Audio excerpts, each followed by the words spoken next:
Let's talk about some of the best features that Semrush has to offer for marketing in general. Now, if you don't already have a Semrush account, I'll leave a link down below where you can get signed up for a free trial, be able to test all these different features out, just kind of see how things work. However, once you're in your account, you can open the SEO tab here. There's actually a whole bunch of different tabs where you can check social media, content marketing trends, etc., etc. But I'm just going to start by going to SEO domain overview. I'm going to type in a domain here and click search. This is going to give us an overview, like a 500-foot view of everything that's going on with this website with their online marketing, at least what Semrush can see, right? There's probably more information out there that Semrush can't see, but let's go through some of these features that are really, really powerful for marketing, both organic and for paid. So first of all, we can sort this by country so we can kind of see, maybe you're in the UK and you want to see what's going on in the UK. You can do that up here. You can also switch between mobile and desktop view. And as a brief overview, it's going to show us our authority score, which is really just how much authority is built up with this website based on their backlink profile, as well as the organic search traffic. So this is how many people are coming to their website each month from organic search. So that's a considerable amount of traffic, about 50,000 visitors a month, as well as the paid traffic. So that's the traffic they're getting from their ads, like Google ads, etc., and then their backlinks. So this is correlated with this score here, as well as these engagement metrics, and these can be really helpful to determine how people are interacting with this website specifically. And we can see how many pages they're visiting on average when they visit the site, how long they're staying on the website, how many people are bouncing when they get to the website. And of course, you can put your domain in here and compare it to the top competitors if you would like. We can see some information about their paid versus their organic search traffic. So make sure you're checking those, especially if you're interested in running some paid ads. It's really helpful to be able to see the kind of ads that your competitors are running, right? So we see the distribution, SERP features, some organic traffic figures, some organic keyword figures. These are just given in graph format so we can more easily determine how these are changing over time. And of course, we can change the time scale up here, which allows us to see when things are changing around for this company. Coming down here, we've got the organic research, and these are the top keywords people are finding the Best Buy website through. So a lot of people are actually just going and searching for Best Buy. It's what we call a branded search. And Best Buy is a pretty big brand, so they've built up quite a bit of brand authority over the years. And then we have their organic ranks distribution, or organic position distribution, I should say. And typically, you're going to find that you're going to have the lowest number of keywords ranking in position 1 to 3, then some more between 4 and 10, and even more in positions 11 through 20, until you get to 50 to 100, which is usually going to be the highest. So this is a pretty common distribution of keyword ranking positions on the Google Ads search engine results page. It's also nice to be able to see the keyword intent here and know if this company is getting most of their traffic from informational content, which actually it looks like is a big portion of this here. So this might be like blog posts that they've written that talk about all the different topics relating to their niche, right? We can also see their brand traffic trend, so see how popular their brand is over time, and see the distribution of branded versus non-branded terms, some main competitors, a little competitor map here, and oftentimes you'll see some paid search information here. For some reason it's not showing right now. And then we see some backlinks, anchored text, referring domains, indexed pages, etc. There's a lot of data here. I know I'm kind of just skimming through this, but I wanted to show you over here, if we switch to the organic research on the left tab here, that's going to give us just the data for their SEO. So how optimized is their website for search engines? How many keywords are ranking? How much traffic is coming from that? What's the estimated value of that traffic? What percentage of the traffic is branded versus non-branded? On and on and on, right? We even have a further breakdown. So on a month-to-month basis, we can sort of see what their keyword ranking distribution looks like. some intent again, some top keywords. This is kind of revisiting, but this is pretty interesting. Being able to see like what kind of search engine result are they actually showing up for. Obviously, it's not a lot of like jobs, some local pack, but there's a ton of people also ask, which is quite interesting. So we can obviously select between these different ones, view all of these, but just really helpful information to have to be able to see again here, like, are they doing lots of videos? Do they have lots of images that are showing up in the search results? Very helpful information to have. We can even see the top ranked pages, some of their subdomains. So maybe you want to look at what they're doing for investors or all their different stores or corporate. And sometimes that's hard to even find those subdomains without a tool like this. So very helpful tool to have. And then we can get into their main organic competitors. I'm going to expand this out here, which really just switches us over to this tab up here. For some reason we're positioned in the UK, so I want to look at this in the United States. That may have been why we didn't see any paid search traffic here. Okay, so now we can see some of the top ranked websites or the top competitors here. And if we wanted to, we could start comparing different websites to the website that we're doing research for. Like, let's say this is your website, bestbuy.com, and you want to see how your website is comparing to bestbuy.com. To do that, we can use like the keyword gap tool, the backlink gap tool. Any of the gap tools will work quite well for something like this. And really what we are doing is we're putting our website in here, as well as at least one, if not more, competitors. So if we wanted to, we could grab even more of these companies that are showing up as top competitors.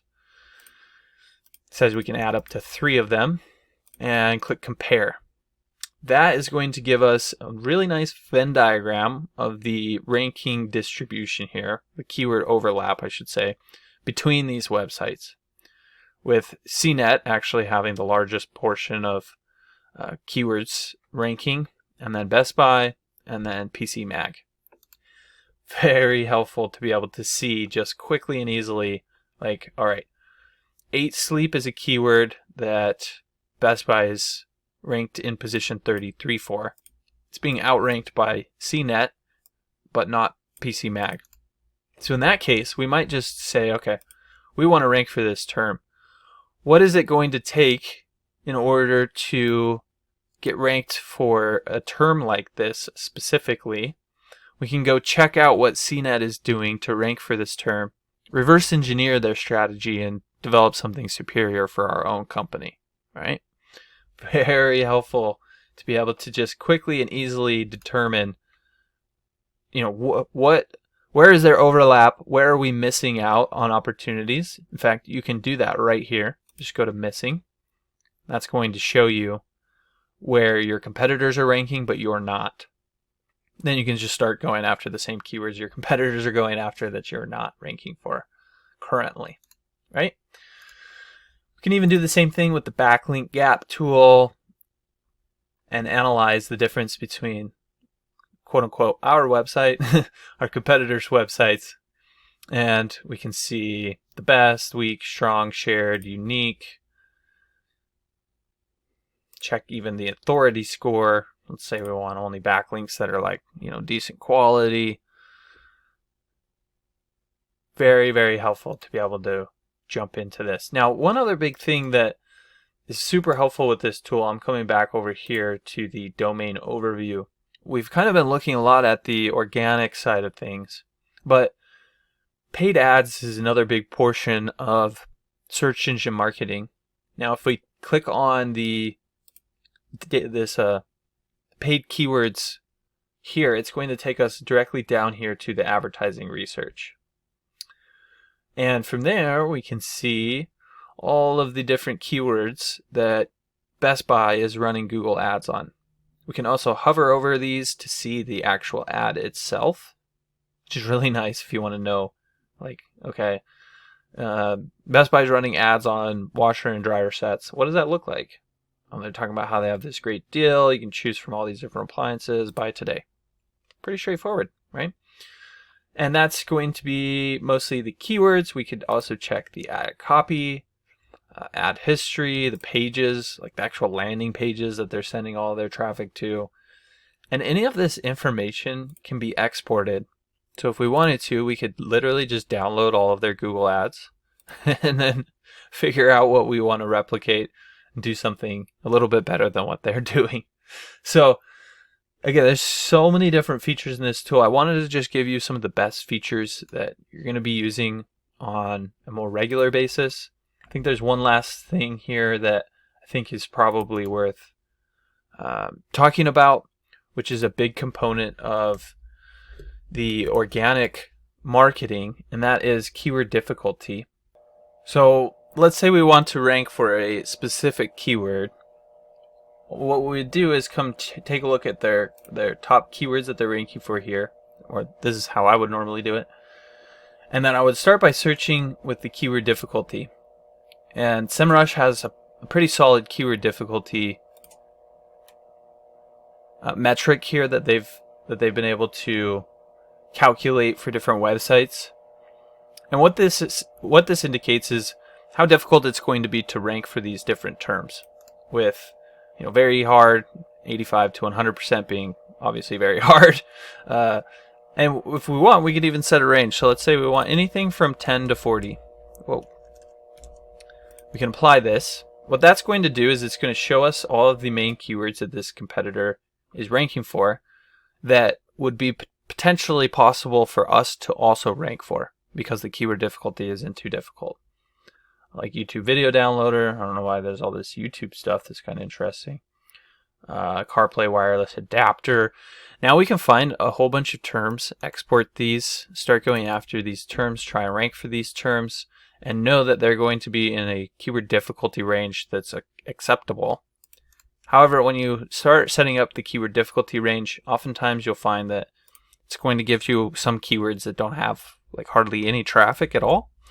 So we could set this to, let's say we want anything from 1,000 to 10 million searches a month. Or excuse me, 100 to 10 million searches a month. So now we have the low-hanging fruit keywords, if you will, meaning the keywords that are going to be the easiest to rank for, and ones that actually have a decent volume of search traffic. That gives us about 300,000 keywords. That's going to be a lot to sift through. So, maybe we want to search for everything that's 10,000 to 100 million or 10 million. Now we've got a much more succinct group of keywords here to target. That's about 350 keywords where we know there's super high, or not super high, but relatively high search traffic and somewhat easy keyword difficulty. Now we can go try and rank for these terms and outperform our competitor. So again, I hope you found this helpful. If there's anything you did have questions about in terms of the different features that Semrush offers, don't hesitate to reach out. You can just drop your questions in the comment section down below, and I'll be sure to get back to them there. If you're like most new business owners, you're probably struggling to get your online presence established, let alone get it to the point where it's bringing you a consistent flow of customers, right? So that's why I created this free course where I actually walk you step by step through the whole process of setting up your online presence. This is the same process we've been using for our clients for over a decade at one of my agencies. And essentially, I'm going to show you how to set up an SEO-friendly business name right from the get-go, how to develop your website really quickly and easily, how to set up your Google Maps listing, start getting some Google reviews, everything you need in order to have a substantial online presence where people can actually start finding you and purchasing your products or services. The best part is I'm going to show you how to do it in under a couple of hours, and all for less than $50. If you're interested, I'll leave a link below where you can get signed up today. Make sure to check this course out for free right now, because I'm probably going to start charging for this at some point in the future. All right, I'll see you on the other side.